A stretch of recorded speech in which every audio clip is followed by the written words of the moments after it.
Yeah, man, I'm back with session 5, man, piggybacking. So yeah, like I was saying, so you became angry, which one, a God. God shouldn't have those traits, shouldn't be able to become angry if he all loving. So therefore, they let me know there's something wrong about this God. If you become angry at your kids because they ate from this tree, you become so angry that you curse the serpent, you curse their seed, you curse the man and the woman, and you tell the woman that the man is going to rule over her. But I thought they were supposed to be equal. But this guy seems to think that it's okay for man to rule over his wife, to rule over his woman. And so that's when I started to have questions about this guy. This guy didn't know that they ate from the tree. This guy didn't know where they were. This guy became angry and wrathful. This guy cursed these people. This guy cursed their seeds. And let's see what else. Got some more something. Let me see.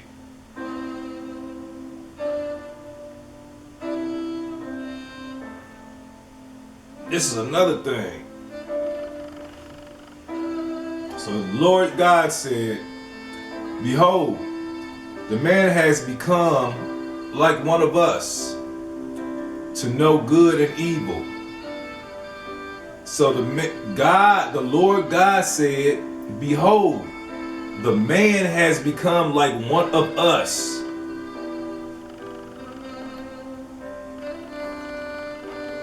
The Lord God said, behold, for man had become like one of us.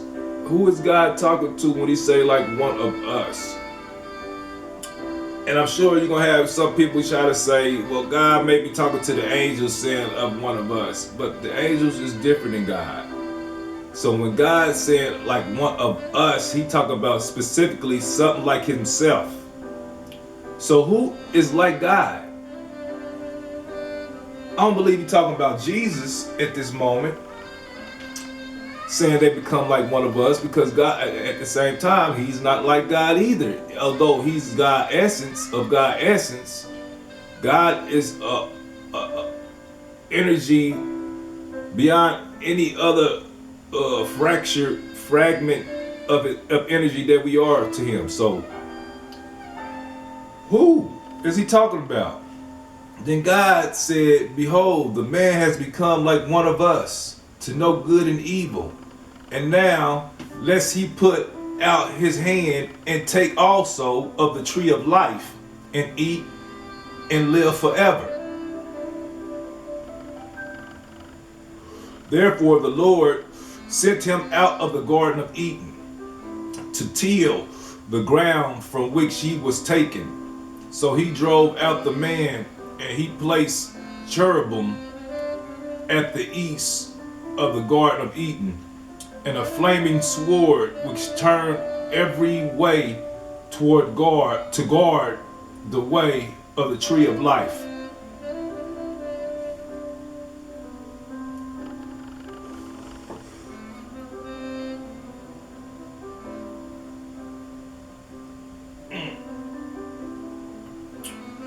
Another question.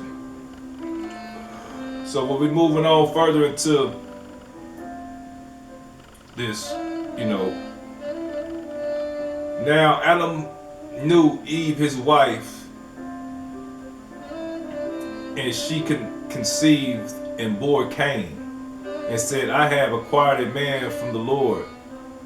Then she bore again, this time his brother Abel. And so when you talk about Cain and Abel, that's another story. I'm going to talk to you about that too. It's not in this book. It's from another source. So, therefore, whoever kills Cain, vengeance shall be taken on him sevenfold. Okay, so hold on. So that's after Cain killed Abel. So Cain killed his brother, right? Killed Abel. And Cain said to the Lord, my punishment is great. Okay, so let me back up a little bit.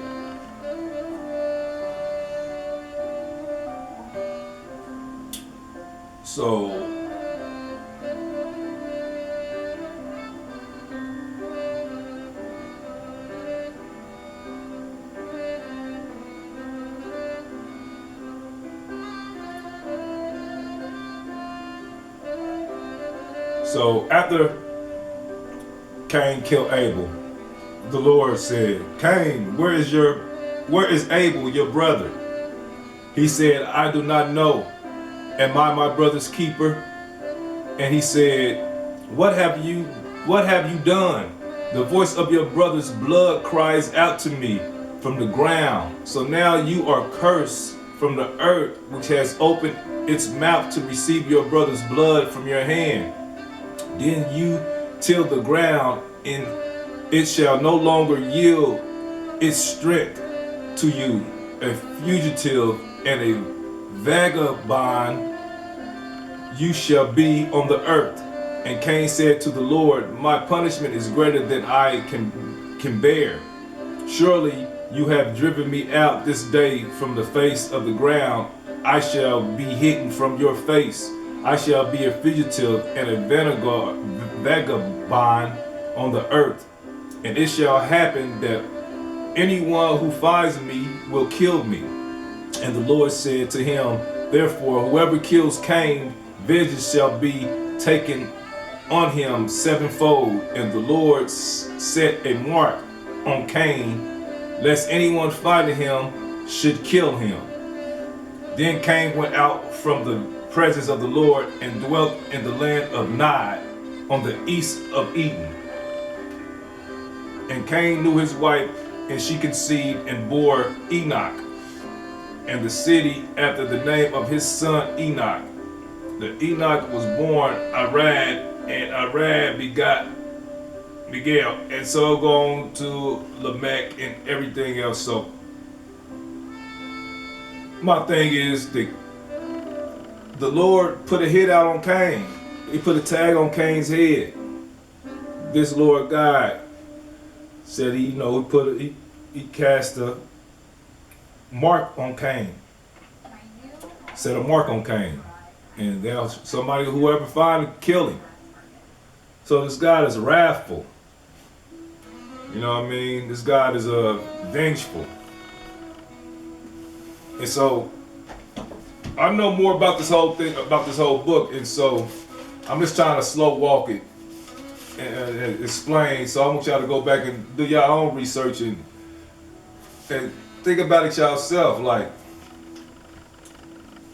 why didn't God know all those things if he was all knowing and all seeing and stuff like that? And why did God have to rest on the seventh day? You know what I mean? Why was he tired? You know, why did he have to rest? And so another thing is, why did God say we gonna make man in our image?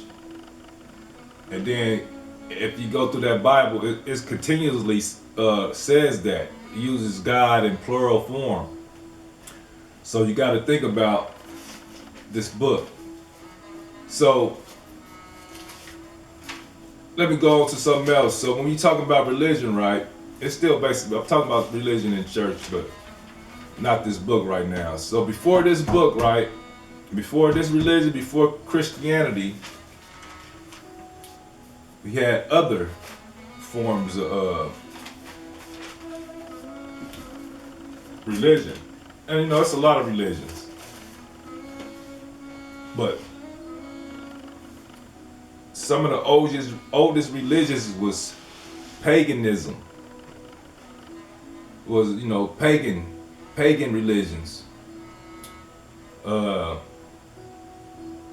You had the Celtic paganism, you had the Nordic paganism, you had the Germanic paganism.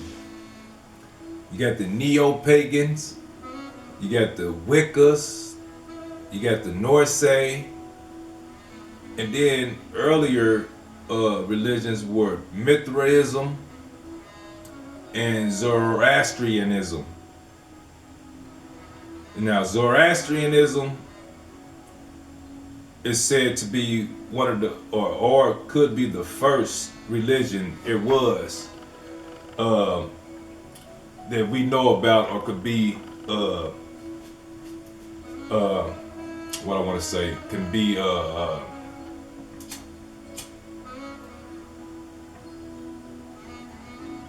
seen or read on tablets, or actually have the written figures that actually got the evidence right in written form. So it could have been other things, other religions before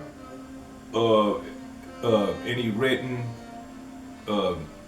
thing, any time or before writing was invented, right? Before people started writing and jotting stuff down. Back in the Sumerian days, in the Sumerians in Mesopotamia. And so the beginning of life started in the Middle East, right? And so when we go back and look at religion, and you go back and think about it,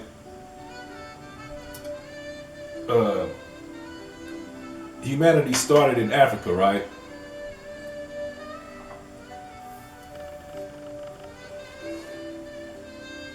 But the first signs of written tablets and written information that archaeologists have found is in Sumeria, in Sumer, or in Mesopotamia, right?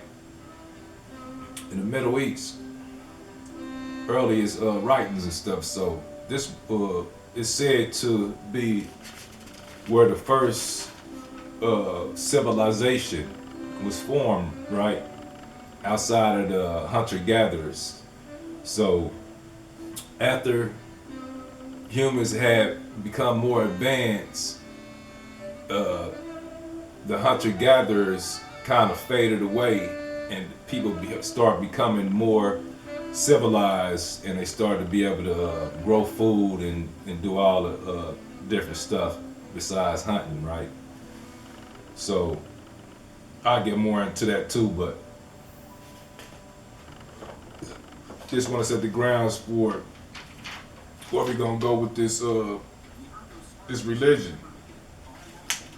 Let's just stop. I'm gonna stop this saying, like, when we come back, we're gonna start with Zoroastrianism, the Middle East, and where these religions takes us, right? Let's see where these religions takes us, because all they lead back to this. All these old religions is embodied in this book right here.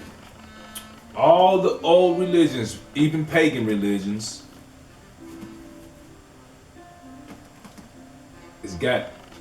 it's parts in this book that make this book up.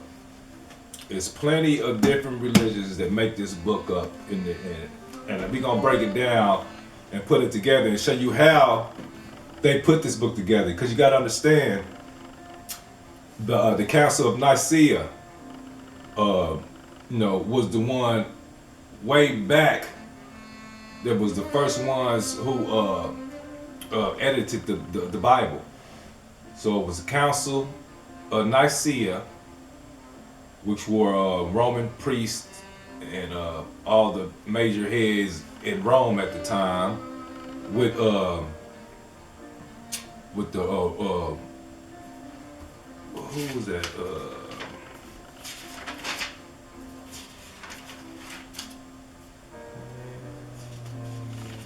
gonna say the wrong thing. Was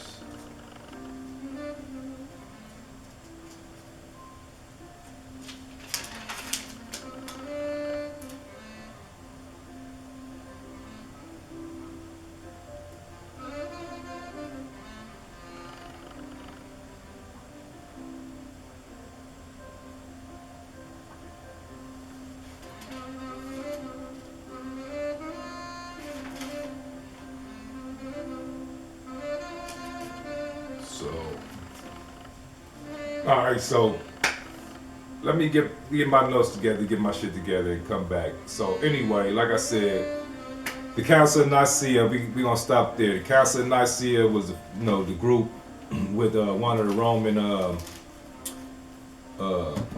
generals. I can't think of his name right now, but I get it out in the next video. They was the ones that actually edits the Bible and took out lots of books and left out lots of books. So this book supposedly has 66 books in it. The Ethiopian book, the Ethiopian Bible, has 84 books in it. And they said they found they just recently found another Bible, Ethiopian Bible, that's much older than the old Bible that they already had with the 84 books. And that book actually had 88 books in it. So the regular Holy Bible that we read has 66 books in it, but it's 88 books in all that we know of so far. And most of the Bibles in the religions don't have the 84 books that the Ethiopian book has, let alone have the 88 books that they just most recently found in the the oldest Bible they just recently found in Ethiopia. So we gonna come back, man. We gonna get past. We're gonna break down this religion thing and dissect.